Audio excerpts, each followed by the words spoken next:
Welcome to Vibrant. నేను మీ శివాని. మాటలు తక్కువ పని ఎక్కువ అన్న టైపు. వివాదాలకు ఆమడు దూరంలో ఉంటాడు. తన లోకం తనది అన్నట్టుగా పని చేసుకొని వెళ్తుంటాడు. ఇంతవరకు ఎక్కడా కూడా మాట తూలినట్టుగా కానీ ఎవరినో ఏదో అన్నట్టుగా కానీ వార్తలే రాలేదు. తన సినిమా ప్రమోషన్స్లోను కూడా చాలా తక్కువగానే మాట్లాడుతూ ఉంటాడు. అలాంటి నాగశ్విన్ మీద ఇప్పుడు నెటిజన్లు అందరూ కూడా మండిపడుతున్నారు.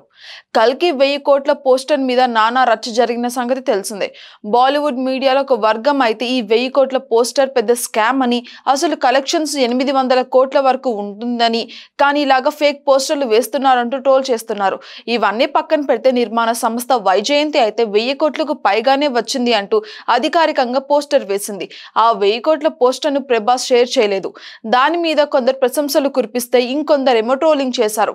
ఇక తాజాగా నాగశ్విన్ తన ఇన్స్టా స్టోరీలో ఒక పోస్ట్ పెట్టారు. పెట్టిన కాసేపటి తర్వాతే డిలీట్ చేశారట. అంటే తన తప్పు తాను తెలుసుకున్నాడా లేదా ఇది జనాల్లో తప్పుగా వెళ్తుంది అని భావించాడో తెలియదు. మనకి మాత్రం అది తెలుసుకోవాలి. మొత్తానికి ఆ పోస్ట్ ను డిలీట్ చేశారు. కానీ అంతలోపే ట్విట్టర్లో ఈ పోస్ట్ ట్రెండ్ అయిపోయింది. జనాలు ట్రోలింగ్ చేయడం కూడా స్టార్ట్ చేశారు.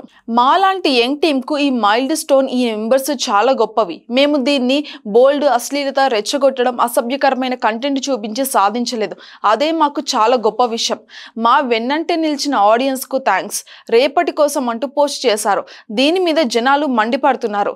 నీ సినిమా గొప్పలు చెప్పుకోవడంలో తప్పే లేదు, కానీ పక్కవారి సినిమాల గురించి మాట్లాడడం చాలా తప్పు అని అంటున్నారు. ఇక ఈ కామెంట్లు గనక చూస్తుంటే యానిమల్ సినిమా గురించి అన్నావు అని అర్థమవుతుంది. ఇక నీ బడ్జెట్ ఎక్కువ, యానిమల్ బడ్జెట్ ఎక్కడ? నీ సినిమాలో ఎంతమంది స్టార్లు ఉన్నారు, ఆ సినిమాలో ఎంతమంది ఉన్నారు? ఇలాగ పోల్చుకోవడం తప్పు. నాగి నువ్వు చేసింది తప్పే అని చాలా మంది ఆగ్రహం కూడా వ్యక్తం చేస్తున్నారు. For more updates, subscribe to Vibrant.